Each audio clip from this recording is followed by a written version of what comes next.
4 अध्याय कर लिए थे रीजनिंग में। अब अध्याय नंबर 5 और 5वां अध्याय है तार्किक वेन आरेख। सबसे पहले मेरा ये सिद्धांत है, जो भी अध्याय टॉपिक पढ़ो उसके नाम में घुसो। तो तार्किक वेन आरेख, तार्किक का मतलब देखो लॉजिक, कि उसके अंदर कुछ ना कुछ लॉजिक छिपा हुआ है और जो वो वेन आरेख बनेगा। अब देखो कैसे, जैसे आपको ये बोल दिया कि सोना और चांदी है, सोना और चांदी और धातु। क्या बोल रहा हूं मैं, देखो सोना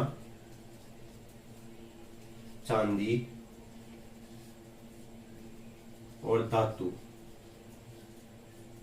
इसके लिए तार्किक वेन आरेख बनाइए। आपसे प्रश्न क्या पूछ रहा है कि सोना चांदी और धातु के लिए तार्किक वेन आरेख बनाइए। देखो मैं पहले समझा रहा हूं, प्रश्न नहीं करवा रहा हूं ना। तो आप सोचो तार्किक वेन आरेख होता है क्या है। जब भी ऐसे सवाल है, देखो आप सोचो सोना और चांदी दोनों क्या है, धातु है, दोनों क्या है, धातु है। पर सोना अलग चीज है, चांदी अलग चीज है। सोना महंगा है, चांदी सस्ती है, ऐसे तो नॉर्मल बात हुई। ऐसे नहीं सोचना कि सोना महंगा चांदी। आप सोचो सोना है अलग धातु, चांदी अलग धातु है। सोना अलग धातु है, चांदी अलग धातु है, पर है क्या धातु, है क्या धातु। दोनों धातु पर अलग अलग है। तो मैं बोल देता हूं जैसे ये सोना है, ठीक है, ये सोना है, ये चांदी है, दोनों अलग अलग धातु है पर दोनों है क्या धातु। ये लो, ये जो बड़ा गोला बनाया मैंने, सोचना ये दर्शा रहा, मान लो धातु को। किसको दर्शा रहा है, धातु को, कि भाई मैं हूं धातु। अब आपसे पूछे कि आप धातु हो, ठीक है, तो आपके अंदर क्या आता है, फिर ये बोलेगा मेरे अंदर जैसे सोना चांदी ये आते हैं। समझ में आ रहा है, ये बड़ा गोला दर्शा रहा है कि मैं धातु हूं। तो फिर आपने पूछा धातु के अंदर, अच्छा आप धातु तो मैं कैसे मानू आप धातु, आप में क्या आता है कि मैं समझाऊं। तो बोल रहा है जैसे सोना चांदी ये जो सब है ये मैं हूं, कि मैं धातु हूं। तो ये जो धातु हो गई, ठीक है, ये जैसे धातु बोला। अब जितनी भी धातु आएगी वो इसके अंदर आएगी, पर धातु अलग अलग होती है। जैसे सोना अलग चीज है, चांदी अलग चीज है। तो ये लो सोना, ये लो चांदी। तो आपसे ये ऐसे चित्र बना के दे देगा, ऐसे नहीं लिखेगा कि चांदी सोना धातु। आपसे ये दे दिया कि इसका तार्किक वेन आरेख बनाओ, लॉजिक लगाओ आप। तो ये उसका आंसर हो जाएगा कि भाई ऐसा इसका वेन आरेख बनेगा। सोना चांदी अलग अलग धातु है, पर है क्या दोनों धातु। तो ये गोला दर्शा देगा धातु को, ये सोना को, ये चांदी को। समझ में आ गया। अब जैसे हम प्रश्न करते हैं, अब देखो प्रश्न नंबर 1, चाय कॉफी पेय पदार्थ के संबंध को दर्शाने वाली आकृति का चयन कीजिए। प्रश्न क्या बोल रहा है कि चाय कॉफी और पेय पदार्थ, और पेय पदार्थ। आप सोचो चाय और कॉफी अलग अलग है, बिल्कुल अलग अलग है, दोनों पीने के काम आते हैं पर अलग है। जैसे कोई बोलता है कि मेरे लिए चाय लाओ, तो कोई बोलता है मेरे लिए कॉफी लाओ। तो वो अलग अलग है, वो उनको पता है कि उन्हें क्या स्वाद है।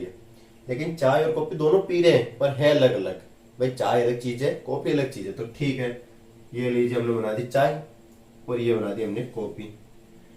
चाय कॉफी और पेय पदार्थ के संबंध को दर्शाने वाली आकृति का चयन कीजिए। ये चाय ये कॉफी ऐसे समझते हैं हम, ठीक है, ये चाय ये कॉफी, इनको अलग अलग लिख रहे हैं कि चाय अलग है कॉफी अलग चीज है। समझ में आ रहा है। पर और क्या, पेय पदार्थ। अब पेय पदार्थ क्या यहाँ पे बनाऊं कि पेय पदार्थ अलग चीज होता है, नहीं। जितने भी पेय पदार्थ होते हैं जो हम पी रहे हैं वो सभी पेय पदार्थ होते हैं। चाहे चाय हो, चाहे कॉफी हो, चाहे पानी हो, चाहे जूस हो, सभी पेय पदार्थ हैं। तो वो जितने भी हैं, चाय कॉफी जूस पानी, ये सब पेय पदार्थ के अंदर आते हैं कि भाई ये पेय पदार्थ जिसे हम पीते हैं। तो पर ये अलग अलग है, जैसे चाय अलग है, कॉफी अलग है, जूस अलग है, पानी अलग है, ठीक है। लेकिन एक काम क्या आते हैं, सब पीने के। तो बोल रहा है चाय कॉफी और पेय पदार्थ। चाय कॉफी और ये दोनों किस कैटेगरी में आते हैं, पेय पदार्थ। आगे समझो, ये पेय पदार्थ को दर्शा रहा है। अब देखो ये बोल रहा है कि जो पेय पदार्थ होते हैं उसमें चाय भी आती है, कॉफी भी आती है, बिल्कुल सही बात है। ये बोल रहा हूं कि मैं पीने योग्य चीजों का गोला हूं। ये गोला दर्शा रहा है कि मैं पीने योग्य चीजों का गोला हूं। कौन दर्शा रहा है, गोला बोल रहा है। तो ठीक है, फिर बोल रहा है मेरे अंदर क्या क्या आते हैं, बहुत सारी चीजें आती है, पर हमें क्या क्या बताना है, जो यहाँ पे लिखे हुए चाय और कॉफी भी मेरे अंदर ही आती है, पर चाय अलग है, कॉफी अलग है, जूस अलग है, पर काम में क्या आते हैं, सब पेय पदार्थ है। समझ में आ रहा है। चाय अलग है, कॉफी अलग है, पर पेय पदार्थ के अंदर आता है। समझ में आ गई। तो हमारी आकृति कैसी होगी, ये और ये। आगे समझ में। और ये हमारा ऑप्शन है, देखो बी नंबर ऑप्शन हो गया हमारा। तो ये हो गया उत्तर। समझ में आ रहा है। और प्रश्न नंबर 2 को ध्यान से देखिए। ये बोल रहा है टीम, खिलाड़ी, कप्तान को दर्शाने वाली आकृति है। आगे प्रश्नवाची चिन्ह कि टीम, खिलाड़ी और कप्तान को दर्शाने वाली आकृति है। टीम, सोचो आप कि खिलाड़ी और कप्तान एक टीम का हिस्सा होते हैं। ये सभी को पता है कि जैसे इंडिया की क्रिकेट टीम है, उसमें 11 खिलाड़ी हैं, उनमें से एक कप्तान भी है, और वो है क्या, इंडिया की एक टीम। तो टीम सबसे बड़ी बात है कि ये टीम हो गई, ठीक है। अब इसके अंदर क्या होंगे, खिलाड़ी भी टीम का हिस्सा है तो टीम के अंदर होते हैं। टीम के बाहर तो नहीं लिखूंगा, टीम के अंदर लिखूंगा कि भाई एक खिलाड़ी हो गए। टीम के अंदर लिखूंगा खिलाड़ी, इसका मतलब सारे खिलाड़ी एक टीम का हिस्सा है, सभी खिलाड़ी टीम में है। अगर मैं थोड़ा सा बाहर लिखता तो मतलब कुछ खिलाड़ी टीम में नहीं है, सभी खिलाड़ी टीम में है। समझ में आ रहा है। आगे बोल रहा है कप्तान।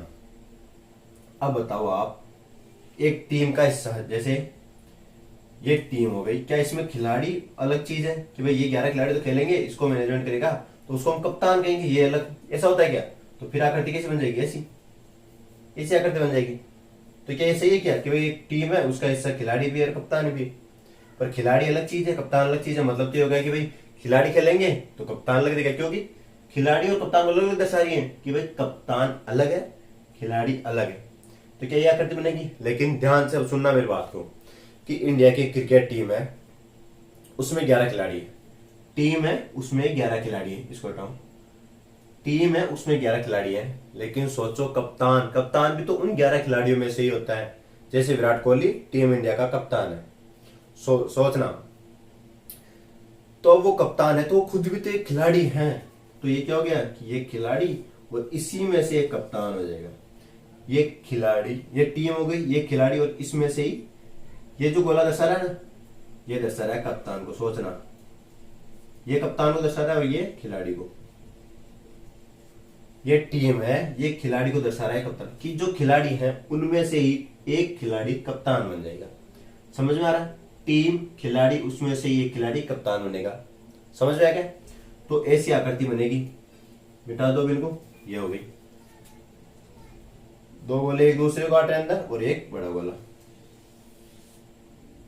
और ये रहा 2 गोले एक दूसरे काट रहे, एक बड़ा गोला। Option number B. समझ में आ गया? प्रश्न नंबर 3, देश के दुश्मन, आतंकवादी, तस्कर को दर्शाने वाली आकृति का चयन कीजिए। इसने 3 बातें बताई कि देश के दुश्मन, आतंकवादी और तस्कर, इन तीनों को दर्शाने वाली आकृति हमें बतानी है। आप सोचो, आतंकवादी क्या देश के दुश्मन होते हैं? आतंकवादी देश के दुश्मन होते हैं? नहीं होते हैं। आतंकवादी तो हमारे देश के दुश्मन होते हैं, वो गोलीबारी करते हैं सीमा पर। सोचो कि आतंकवादी हमारे देश के अंदर आके हमला करें तो ये देश के दुश्मन ही हुए। तो सोचो आप, ये हो गए आतंकवादी और ये होगा देश के दुश्मन, कि भाई देश का दुश्मन। ये लो, ये गोला किसको दर्शा रहा है? देश के दुश्मनों को, कि भाई इस गोले के अंदर अंदर जो आएंगे वो कौन है? देश के दुश्मन। ये गोला बता रहा है कि मेरे अंदर जो भी आएंगे वो देश के दुश्मन। और ये कौन हो गए? आतंकवादी। अब अगर जो आगे बात बोली वो भी देश के दुश्मन के अंदर आएगी तो इसके अंदर लिखेंगे या बाहर लिखेंगे? तो ये बोल रहा है देश के दुश्मन, आतंकवादी और तस्कर। आप सोचो, आतंकवादी एक अलग चीज है कि वो आतंक फैलाते हैं, किसी को जैसे बम से उड़ाना, गोलीबारी करना सीमा पे, ये आतंकवादियों का काम है। तस्करी का जैसे कोई नशे वाली चीज, अफीम हुई, हीरोइन हुई, या इनकी तस्करी कर रहे हैं, कोई गायों की तस्करी करता है, जो ये तस्करी के काम आते हैं वो अलग है, पर है तो देश के दुश्मन ही सब, देश को बिगाड़ने का काम करते हैं। आतंकवादी देश को नुकसान पहुंचा रहे, तस्कर देश को नुकसान पहुंचा रहे, दोनों हुए तो देश के दुश्मन। आतंकवादी अलग चीज है और तस्कर अलग चीज है। समझ आ रही है? अगर इनको नाम ही तस्कर दे दिया तो इसका इनका काम है तस्करी करना, इनको नाम है आतंकवाद दे दिया तो इनका काम है आतंकवाद फैलाना। और ये दोनों का क्या काम है कि ये दोनों देश के दुश्मन होते हैं। तो अब इस गोले का मतलब है कि गोला बोल रहा है कि मेरे अंदर जो भी आएंगे वो देश के दुश्मन होंगे। तो आतंकवादी भी देश के दुश्मन है तो इसके अंदर डाल देंगे हम, गोले के अंदर, इस गोले के अंदर डाल देंगे। और तस्कर भी देश के दुश्मन है तो वो उनको भी गोले के अंदर डालेंगे, पर इनसे अलग रखेंगे भी, आतंकवादी अलग है, तस्कर अलग है, पर है दोनों देश के दुश्मन। ध्यान से रखना, आतंकवादी अलग है, तस्कर अलग है, पर है दोनों देश के दुश्मन। तो यह आकृति बनेगी 2 गोले अंदर अलग अलग और एक बड़ा गोला। दो गोले अंदर अलग अलग और एक बड़ा गोला। Option number D. समझ में आ रहा है? तार्किक व अनारिक, इसमें लॉजिक लगाना है कि पूछ क्या रहा है हमसे। अब है प्रश्न नंबर 4 और ये बोल रहा है पक्षी, कुत्ता और कबूतर को दर्शाने वाली आकृति का चयन कीजिए। हमें कुत्ता, पक्षी और कबूतर को जो आकृति दर्शाए वो आकृति हमें बनानी है और ऑप्शन में मिला लेनी है और वो हमारा आंसर देना है। तो पक्षी, कुत्ता और कबूतर, अब आप लॉजिक लगाओ। कबूतर, कुत्ता और पक्षी। कबूतर उड़ता है, समझ में आ रहा है? कबूतर उड़ता है और कबूतर पक्षी है, समझना। कुत्ता पक्षी नहीं है क्योंकि कुत्ता जमीन पे चलता है, उड़ता नहीं है। पक्षी कौन होते हैं? जो उड़ते हैं नॉर्मली। तो कबूतर तो पक्षी है, इन दोनों में संबंध है, पर कुत्ता अलग चीज है। एक कुत्ता है तो जानवर पर अलग है, पक्षियों से इनका कोई संबंध नहीं कि पक्षी वर्ग अलग है और कुत्ता जो आप बोल सकते हो कि जमीन पे चलता है, ये ना तो रेंगता है, मतलब ना तो उड़ता है ना पक्षी की श्रेणी में आ रहा है। तो कबूतर और पक्षी सोचो, ये है पक्षी का गोला। अब ये गोला बोल रहा है अपने मुंह से कि भाई मैं पक्षियों को दर्शाता हूं और जो भी मेरे अंदर आके बैठ जाएगा उसको मैं पक्षी वर्ग में गिनूंगा। तो आप सोचो, कुत्ता इसके अंदर आके बैठ जाएगा और बाहर से कोई आदमी कि इस गोले में कौन है, तो देखो इस गोले में तो पक्षी है। अगर हम इसको इसके अंदर कुत्ते को बिठा देंगे तो वो पक्षी हुआ क्या? नहीं हुआ। इसका मतलब इस गोले से तो बाहर रहेगा कुत्ता। पर कबूतर, कबूतर तो बिल्कुल पक्षी है, तो कबूतर को इसके अंदर लाओ। भाई कोई निरीक्षण करने आया और बोल रहा है कि इस गोले के अंदर वहां लिखा है कि पक्षी है और अंदर देखा कबूतर, तो बिल्कुल सही बात है कि भाई गोला बोल रहा है मेरे अंदर पक्षी है और अंदर पक्षी बैठा है, ठीक है। और अगर हम इसके अंदर कुत्ते को बैठा दें तो फिर तो बात गलत हो गई नहीं कि भाई गोला तो बोल रहा है मेरे अंदर पक्षी है और फिर हम कुत्ते को बिठा दे तो वो पक्षी कहाँ हुआ? तो इस गोले से कुत्ते का कोई संबंध नहीं है, तो यहाँ पे बिठा देते ये कुत्ता। ये खुद अकेला बैठा है और बोल रहा है मैं कुत्ता हूं कि, ये खुद बोल रहा है। समझ आ रहा है ना कि मैं कुत्ते को दर्शा रहा हूं, समझ आ गया। ये गोला बोल रहा है मैं पक्षियों को दर्शाता हूं और जो भी मेरे अंदर है वो पक्षी है। तो हमने कबूतर को बैठा है कि भाई ये गोला बोल रहा है तो तू इसके अंदर जा।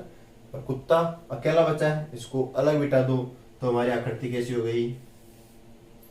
समझ आ गई? कुत्ता अलग है, कबूतर जो पक्षियों की श्रेणी में आता है, ये ऐसी आकृति होगी। ऐसी आकृति देखो ऑप्शन नंबर ए। समझ आ गया? अगला प्रश्न 5वां जो बोल रहा है प्रोफेसर, शोधकर्ता और वैज्ञानिक को दर्शाने वाली आकृति का चयन कीजिए। प्रोफेसर, शोधकर्ता और वैज्ञानिक। आप सोचिए कोई एक वैज्ञानिक का क्या काम क्या है कि नई नई खोज करना। तो वो खोज करने के लिए शोध ही तो करता है किसी भी वस्तु पे। जैसे एक मान लीजिए आप कि जो कोई शारीरिक वैज्ञानिक है, मतलब वो शरीर पे शोध कर रहा है कि भाई डॉक्टर ही मान लीजिए कि क्या क्या बीमारियां इनसे बन सकती है, इनकी इलाज क्या हो सकता है, तो इनकी दवाई क्या बन सकती है, तो वो शोध कर रहा है, वो खोज रहा है। तो वैज्ञानिक, शोधकर्ता और प्रोफेसर को दर्शाने वाली आकृति बतानी। तो वैज्ञानिक और शोधकर्ता में आपस में संबंध है कि जो वैज्ञानिक है वो शोध भी तो करते होंगे। समझ में आ रहे? वैज्ञानिक है वो शोध भी तो करते होंगे। हो सकता है कुछ वैज्ञानिक शोध नहीं करते हो। सोचना एक मिनट के लिए कि वैज्ञानिक है तो कुछ खोज करते हैं, नहीं नहीं, ये कुछ शोध करते हैं। समझना, खोज और शोध को हम एक ही समझ सकते हैं कि भाई नई चीज की खोज करना, पर उस खोज से पहले शोध करना होता है। समझ में आ रही? और एक प्रोफेसर, एक क्या बोल रहा है कि प्रोफेसर, प्रोफेसर कौन होता है? जो कॉलेज में पढ़ाता है। एक कोई वैज्ञानिक है, जैसे मान लीजिए मैं एक कॉलेज का टीचर हूं, ठीक है, मैं कॉलेज में पढ़ा रहा हूं। ये भी तो हो सकता है कि मैं एक वैज्ञानिक हूं, मैं कुछ खोज करता हूं, वैज्ञानिक जो नई चीजें बना रहा हूं। तो मतलब मेरा लेवल इतना है कि मैं कॉलेज में भी पढ़ाता हूं, मैं प्रोफेसर हूं, मैं शोध भी करता हूं। प्रोफेसर शोध भी कर सकता है, जरूरी नहीं है कि मैं प्रोफेसर हूं वैज्ञानिक हूं, कि भाई वैज्ञानिक प्रोफेसर भी हो सकता है, वो शोध भी कर रहा है, वो शोध भी कर सकता है। यानी कि चलो ठीक है मैं वैज्ञानिक हूं, वो शोध नहीं कर रहा हूं, जरूरी थोड़ी है कि मैं वैज्ञानिक हूं तो शोध ही करूं। समझ में आ रहा है ना? एक वैज्ञानिक है, अब वो शोध नहीं कर रहा है, छोड़ो, तो वैज्ञानिक शोध भी कर सकता है, तो एक शोधकर्ता हो गया। और एक शोधकर्ता वो प्रोफेसर भी हो सकता है कि वो उस अपनी कॉलेज में पढ़ा रहा हो, किसी भी कॉलेज में पढ़ा रहा हो भले, तो वैज्ञानिक शोधकर्ता हुआ। शोधकर्ता एक प्रोफेसर हो सकता है। देखो जैसे ये मैं कॉलेज में पढ़ाने गया, ठीक है, ठीक है, मैं बोल देता हूं कि मैं प्रोफेसर हूं। सारे प्रोफेसर इसमें आगे सोचो। कुछ प्रोफेसर, सुनना, वैज्ञानिक भी तो हो सकते हैं।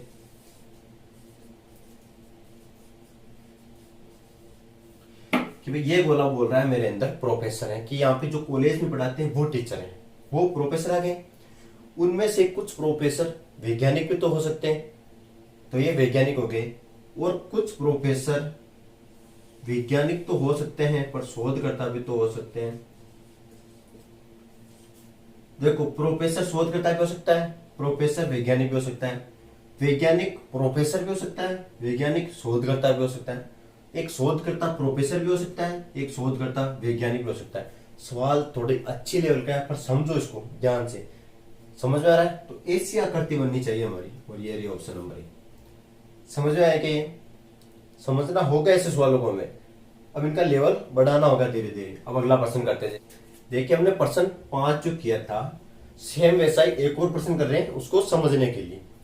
अब देखना, प्रश्न बोल रहा है शिक्षक, लेखक और संगीतकार को दर्शाने वाली आकृति का चयन कीजिए।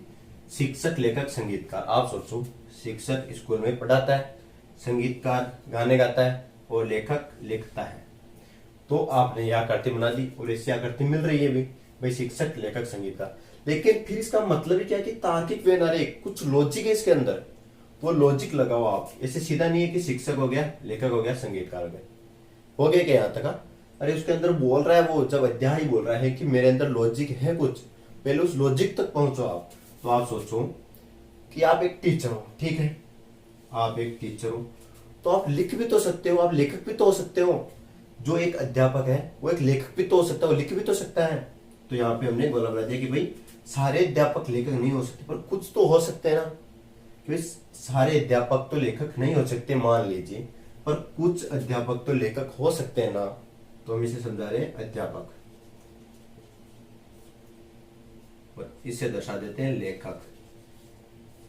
अध्यापक लेखक भी हो सकता है, सारे लेखक नहीं बोल रहा हूं मैं, और कुछ लेखक अध्यापक भी हो सकते हैं। देखो ये पूरा गोला लेखक को दर्शाता है पर इसके अंदर ये अध्यापक वाला गोला है। इसका मतलब कुछ लेखक अध्यापक भी हो सकते हैं, कुछ अध्यापक लेखक भी हो सकते हैं। और संगीतकार, जो कुछ लोग लिख रहे हैं वो गा भी तो सकते हैं, और जो शिक्षक है वो संगीतकार भी तो हो सकते हैं। समझना, कोई अध्यापक है, हो सकता है वो गाने भी गाता हो तो वो संगीतकार हो गया, हो सकता है वो लिखता भी हो तो वो लेखक हो गया। और कोई लेखक है, हो सकता है वो पढ़ाता हो तो अध्यापक हो गया, हो सकता है वो गाता हो तो संगीतकार हो गया। और कोई संगीतकार है, हो सकता है वो पढ़ाता है तो अध्यापक हो गया, वो लिखता भी है तो वो लेखक हो गया। तो ये भी यहाँ पे आगे देखो, ये गोला देखना, ये जो मैंने अभी गोला घुमाया ये अध्यापक वाले में भी जा रहा है, लेखक वाले में भी जा रहा है। तो इसका मतलब ये दर्शा रहे हैं कि संगीतकार लेखक भी हो सकते हैं, अध्यापक भी हो सकते हैं। और ये गोला अध्यापक में से भी जा रहा है और संगीतकार में भी जा रहा है, कि मतलब कुछ लेखक अध्यापक भी हो सकते हैं, संगीतकार भी हो सकते हैं। और ये गोला अध्यापक वाला लेखक में से भी जा रहा है और संगीतकार में से भी जा रहा है, कि मतलब कुछ संगीतकार अध्यापक भी हो सकते हैं, कुछ लेखक अध्यापक भी हो सकते हैं। ऐसे सोचना है, ऐसे नहीं कि भाई स्कूल में पढ़ाने वाले अध्यापक, गाने वाले संगीतकार और लिखने वाले लेखक, अलग अलग दिया और ये भी ऑप्शन दे दिया।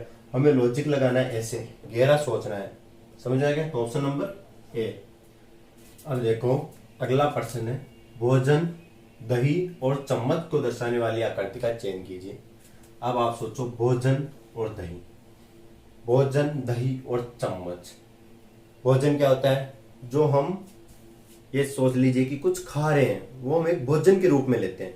जैसे हम रोटी खा रहे हैं, दही खा रहे हैं, छाछ जो एक पेय पदार्थ है पर भोजन के रूप में लेते हैं कि हम ये भोजन है। दही हुआ, रोटी हुई, तो ये सब भोजन में आ रहे हैं। सोचना, तो एक गोला दर्शा रहा है कि भोजन, भोजन का मतलब जो हम भोजन के रूप में खाते हैं। समझ आ रहा है? तो हम दही भोजन में लेते हैं, तो आ गया। अब अगर मैं इसके अंदर यहाँ पे लिख दूं चम्मच, तो आप सोचोगे कि भोजन के अंदर ही चम्मच आता है। ठीक है, हम जब भोजन खा रहे होते हैं तब हमारे हाथ में चम्मच है। सोचना, पर भोजन की परिभाषा क्या है? भोजन तो जो हम खा रहे हैं, तो चम्मच थोड़ी खा रहे हैं हम, तो चम्मच खाने के काम थोड़ी आता है। वो एक खाने को खाने के काम, मतलब वो जो हम कुछ उसके द्वारा तो हम लेके खा रहे हैं, उसको नहीं खा रहे हैं कि चम्मच को हम खा रहे हैं। दही को तो हम खा रहे हैं और भोजन खाने के काम आता है, दही को हम खा रहे हैं, भोजन खाने के काम आता है। तो इस ये गोला बोल रहे हैं कि मेरे अंदर भोजन है जो खाने के काम आता है। दही तो क्या चम्मच को भी लिख दो इसके अंदर, चम्मच थोड़ी खाते हम, वो तो एक साधन है, साधन है, ठीक है। तो चम्मच अलग है जो भोजन खाने के काम आ रहा है, पर भोजन के अंदर नहीं आ सकता ये चम्मच। आ रहा समझ में? यहाँ पे ऐसे प्रश्नों में कंफ्यूज हो जाता है कि चम्मच और दही ये तो भोजन के अंदर आते नहीं, भोजन के अंदर जो खा रहे हैं वो आते हैं तो दही खाते हैं, ठीक है, भोजन के अंदर आ गया। पर चम्मच अलग चीज है, ये साधन हो रहा है हमारा, पर इसे हम भोजन के रूप में ग्रहण नहीं कर रहे हैं। समझ में आया? तो ये आकृति होनी चाहिए हमारी, ये आकृति ऑप्शन नंबर डी। समझ में आ रहा है? तार्किक व्यवहारिक, प्रश्न नंबर 7 समझ में आया? ये हो गए प्रश्न 7।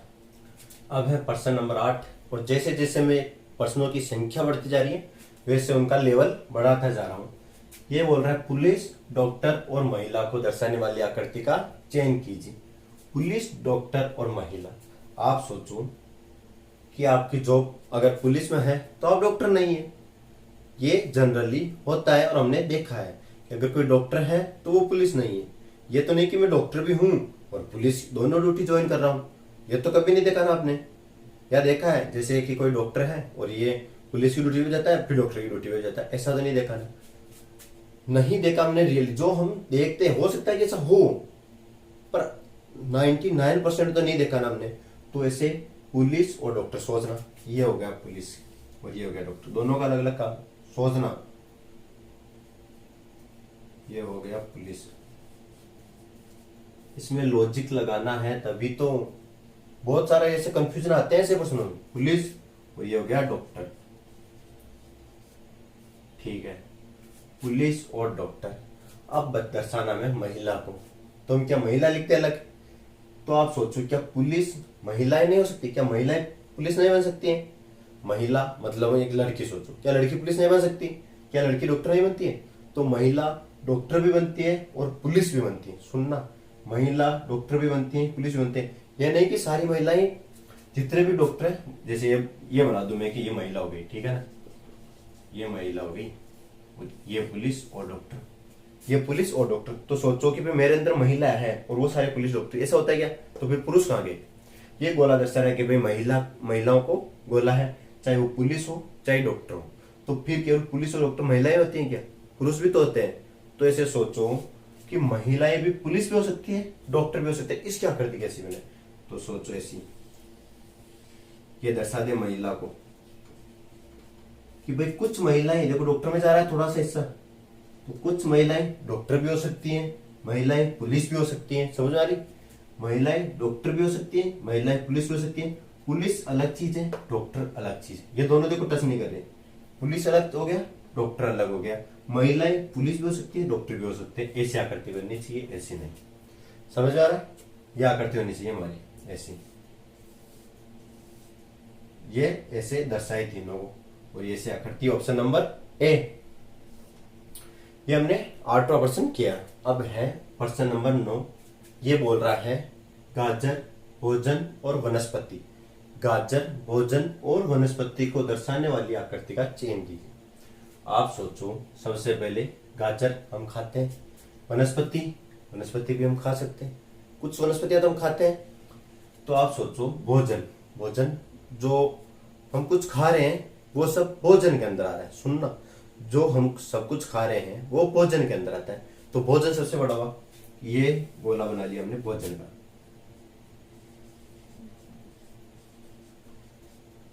अब सोचो भोजन हमारा भी हो सकता है, जानवरों का भी हो सकता है, ठीक है, भोजन है, वो उनका भोजन है ये, और हमारा भोजन है। समझ आ रहा है? अब आप सोचो वनस्पति और गाजर, वनस्पति क्या बड़ी है या गाजर बड़ी है? गाजर एक फल है, सुनना, गाजर एक फल के रूप में हम खा रहे हैं, जबकि वनस्पति के अंदर गाजर जैसे कई फल आ गए, गाजर जैसे कई फल आ गए। सारे फल सब्जियां ये किस में आती है? वनस्पतियों में आती हैं, जबकि गाजर वनस्पति का एक हिस्सा है। वनस्पति का एक हिस्सा गाजर है। जैसे हम वनस्पति में कुछ भी खा रहे हैं, जैसे हम गोभी आ गई, या आम आ गए, ये सब एक वनस्पति का भाग है। तो गाजर भी एक भाग हुआ।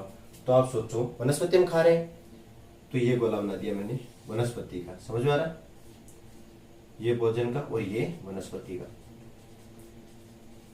कि भाई भोजन के अंदर ही सारी वनस्पतियां आती हैं। चाहे वो वनस्पति हम खाए तो हमारा भोजन, या जानवर खाए तो जानवरों का भोजन। समझ में आ रही? तो भोजन के अंदर वनस्पतियां आती हैं, सारी वनस्पति भोजन हो गए। और गाजर एक वनस्पति है। सुनना, गाजर एक वनस्पति हुई, ये हो गया गाजर। गाजर एक प्रकार की वनस्पति, ये बोला दर्शा रहा है कि मेरे अंदर वनस्पतियां है और गाजर सही है। अंदर देखा तो गाजर पड़ी है, इसका मतलब गाजर वनस्पति है। और वनस्पति ये बोल रहा है कि मेरे अंदर भोजन है, इसके अंदर देखा सही है, वनस्पतियां भोजन में होती है। और अंदर जाके देखा गाजर सही है, गाजर वनस्पति भी होती है और वनस्पतियां भोजन हो गई और गाजर भी भोजन होती है। समझ आ रहा है? गाजर भोजन होती है और गाजर भोजन से पहले एक वनस्पति है। तो ऐसा डायग्राम बनना चाहिए हमारा। समझ में आ रहे? और ऑप्शन नंबर सी, ये हो गए प्रश्न 9। अब लास्ट प्रश्न है प्रश्न नंबर 10 पर, बहुत ही अच्छे लेवल का प्रश्न है। अब ये बोल रहा है नाइट्रोजन, हाइड्रोजन व पानी को दर्शाने वाली आकृति का चयन करना है। अब आप सोचो कौन नाइट्रोजन और हाइड्रोजन, दोनों गैस, पानी, द्रव। सोचो, आप ऐसे सोचोगे तो ठीक है, आपका लॉजिक यहाँ पे लगा लिया आपने। लेकिन मैं बताऊं, जहां तक आप सोचो कि पानी जब गैस से आई और एक पानी आ रहा है हमारे सामने सीधा ही, तो आप सोचो पानी का सूत्र क्या होता है? H2O। इसका मतलब दो अणु हाइड्रोजन के, इसका मतलब क्या होता है? हाइड्रोजन। अरे भाई पानी किस किस से मिलकर बनता है? हाइड्रोजन और ऑक्सीजन। हाइड्रोजन और ऑक्सीजन, दो अणु हाइड्रोजन के, एक अणु ऑक्सीजन का, ये होता है पानी का। मतलब पानी के अंदर दो गैस आई, हाइड्रोजन और ऑक्सीजन। हाइड्रोजन और ऑक्सीजन, इसका मतलब नाइट्रोजन अलग है पानी से।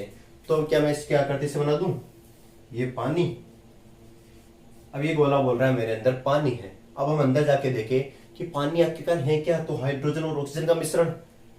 तो हमें तो हाइड्रोजन दर्शानी है, ऑक्सीजन की बात नहीं हो रही यहाँ पे। तो इसके अंदर हमने लिख दिया कि हाइड्रोजन, कि हाइड्रोजन भी पानी के अंदर आता है। समझ में आ गई? क्योंकि पानी खुद दो गैसों से मिलकर बनता है, हाइड्रोजन और ऑक्सीजन। तो पानी के अंदर हाइड्रोजन और ऑक्सीजन भी होते तो अलग लिख देते भाई, हाइड्रोजन ऐसे बना देते कि हाइड्रोजन अलग गैस है, ऑक्सीजन अलग गैस है, पर है क्या? दोनों पानी का हिस्सा। समझ आ रही? ऐसे बना देते। पर ऑक्सीजन नहीं दिया इसने, इसने क्या दिया? नाइट्रोजन। तो नाइट्रोजन को अलग रख देते कि भाई इनका इससे कोई संबंध नहीं, ये हो गया नाइट्रोजन। समझ में आ गया? तो हमारी आकृति कैसी होगी? अब यह आकृति हो गई। समझ में आ रहा है? और ऐसी आकृति का हमारी ऑप्शन नंबर डी, ये हो गए प्रश्न 10। अगर मेरा पढ़ाने का तरीका आपको अच्छा लगा तो चैनल को लाइक कीजिए, वीडियो को शेयर कीजिए।